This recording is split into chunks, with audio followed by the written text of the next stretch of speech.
What's up, everybody? Welcome to another edition of The Breakdown. And so, in this edition, of course, we're going to get right into it. What a lot of people have silently or kind of been talking about, but I'm going to dive right in. We're going to talk about Kawhi Leonard. I'm going to talk about this injury situation that has been lingering Kawhi Leonard all through the season, and we're just have to ask the question. I mean, I think it's a fair question to ask. Is Kawhi Leonard really hurt, or what is behind him sitting out all season long? So just to give you guys the backdrop for those that may not know, let's go all the way back to last season. So Kawhi Leonard was playing in Game 1 of the Western Conference Finals against the Golden State Warriors, and the Spurs had a 22-point lead, and Zaza Pacheep shot, as Skip Bayless would like to call him. He stuck his foot out purposely and injured Kawhi Leonard and made Kawhi Leonard roll his ankle on an ankle that was already tender from the previous series with Houston. And so, therefore, Kawhi Leonard sat out the rest of that series as the Golden State Warriors went on to sweep the San Antonio Spurs. And so then we entered the offseason, and of course we know what happened in the offseason with other NBA teams.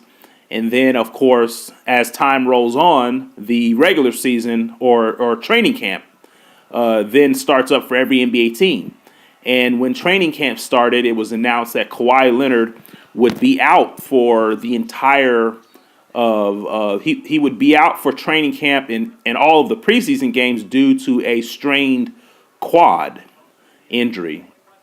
But at that particular time, it was said that Kawhi Leonard would be back at the beginning of the season due to a quad injury. So the beginning of the season comes and goes, and then it was said that Kawhi Leonard would be back about mid-November, and mid-November came and went, and then it was said that he would be back around December. And that is, in fact, when Kawhi Leonard did come back. And from about December till January, he played in about 9 games. And the reason he played in 9 games is because the Spurs were trying to ease him back into the lineup.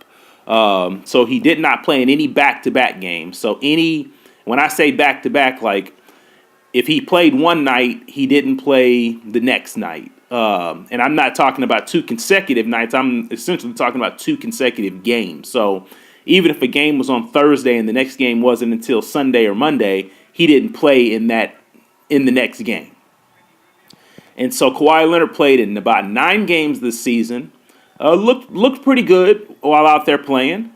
And then in about January, I would say about January 15th or mid-January, a report had came out that Kawhi Leonard had been shut down and he was out indefinitely as he had some sort of setback from this quad injury.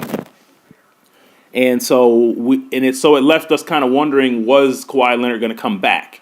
And then there was a report that in about the beginning of March where Kawhi Leonard there was a report that said Kawhi Leonard would probably be back at some point in March. And Kawhi Leonard himself even said, hey, he had stepped up his workouts and that he had hoped to be back.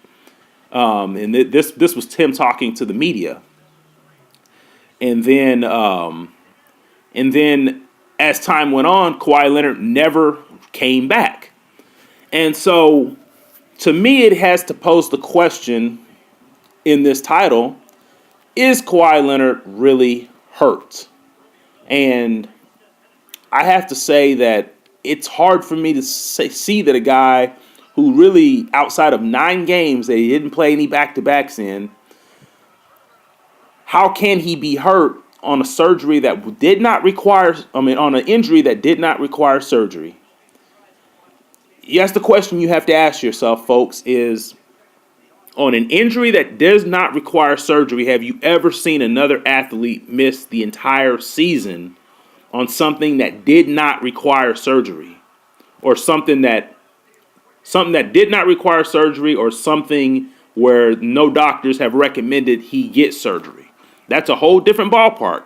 If a doctor recommended you get surgery and you bypass it trying to heal on your own, I could see you sitting out all season because it just, the doctors are a lot of times right and things may not get better. But he is not, this injury doesn't require surgery, nor was he recommended to get surgery, but yet he's been out all season long.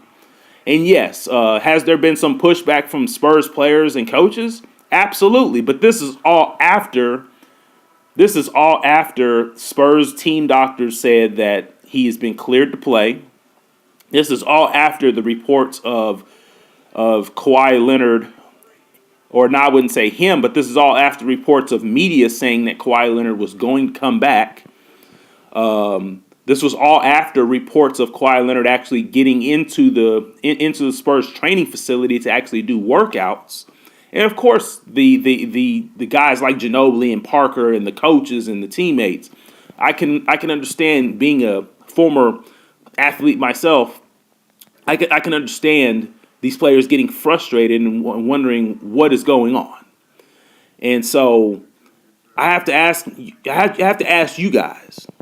I have to ask myself, is Kawhi Leonard really hurt? Or is there an alternative motive for him to maybe request a trade at the end of the season? Because to me, I've never seen an athlete in basketball or football have an injury that didn't require surgery, wasn't recommended to get surgery, but yet you're out all season long. It's almost making me wonder that at the end of the season, is he all of a sudden going to say, I'm healthy and now I want to request a trade? Because teams don't inquire about guys that are injured. You have to keep that in mind. Teams do not inquire about guys that are injured. And if that's the case, if Kawhi Leonard somehow miraculously gets healthy, according to him, because he may very well now already be healthy. If he somehow gets healthy and requests a trade and does not sign this extension in the summertime, it's going to make it seem like he quit on his team. Can you imagine if LeBron James were doing this? What would be said? If this were Carmelo Anthony in his younger days, what would be said about him? I think that we can't just give guys like Kawhi Leonard a pass in the media just because he's quiet. Just because somebody's quiet doesn't mean that they aren't selfish. Doesn't mean that they wouldn't quit on their team. Doesn't mean that they wouldn't do a lot of things. They always say it's the quiet ones that you have to watch. And just because a guy like LeBron James may be a little bit more outspoken, doesn't mean LeBron James isn't the opposite. Doesn't mean LeBron James can't be a good person. Doesn't mean that LeBron James 100% runs the team. Although, who am I to say? He may run the Cavs. But that's a story for another day. But if in fact, when the Spurs get eliminated and after the NBA Finals is over, you heard it here first. I'm banking that he and his camp are going to say he is healthy and ready to go, and then he will be traded, or he and his camp will request a trade. It may not come out in the media that he and his camp requested a trade, but he will be traded. And it's just going to be awfully funny how all of a sudden now that there's an opportunity to be traded, that now Kawhi Leonard is going to be healthy and back on the court. And to me, that will tell me all that I need to know, that he quit on the team, that he wasn't really hurt, and that he just simply quit. So what is your opinion on all of this? What is your opinion on this Kawhi Leonard saga that has seemingly happened? Because to me, quitting on your team is the worst thing that could possibly happen. And if you're a fan of another team, why would you want a guy that's to be part of your organization that just quit on his last team for nothing. For absolutely nothing. You know, if he doesn't want to be in San Antonio, that's one thing.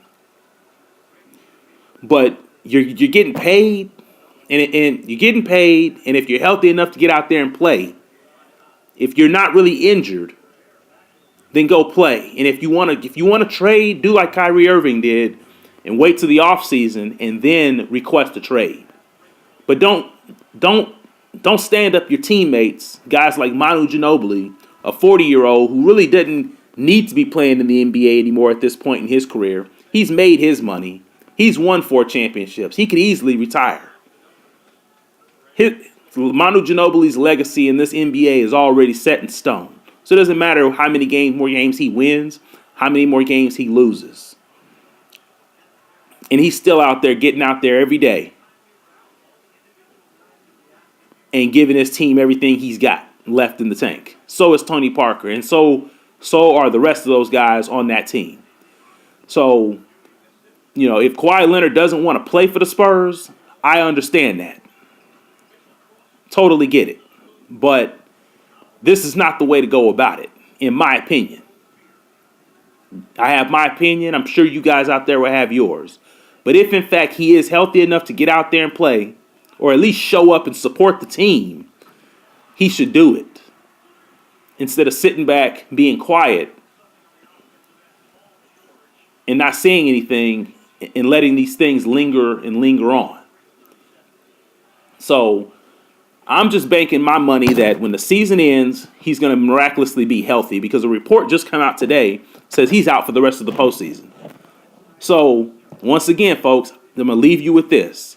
What player have you ever seen that was not recommended or not advised to get surgery, didn't receive surgery, and sat out the entire year in football or basketball? Leave your comments. Let me know what you think about this situation, and I'm out.